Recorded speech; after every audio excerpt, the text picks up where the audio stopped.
Vieja amiga oscuridad, otra vez quisiera hablar, porque he tenido nuevamente una visión que suavemente iba cambiando mi manera de pensar. La oigo hablar, la escucho en el silencio. En sueños caminaba yo entre la niebla y la ciudad, por calles frías desoladas, cuando una luz blanca y helada hirió mis ojos y también hirió la oscuridad.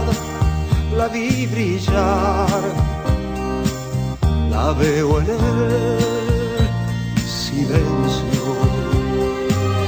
En la desnuda luz miré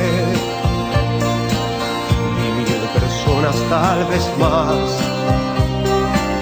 gente que hablaba sin poder hablar, gente que oía sin poder oír, y un sonido que los envolvía sin piedad. Lo puedo oír, sonido del silencio. Entonces yo les quise hablar, entonces los quise ayudar, quise sentirlos como hermanos, quise tomarlos de las manos, pero no podían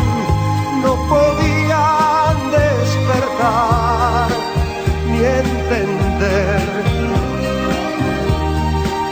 Me hundí en el silencio, se arrodillaban a rezar. Aquella luz era su Dios. Yo les grité que despertaran, que la verdad allí no estaba, que los profetas no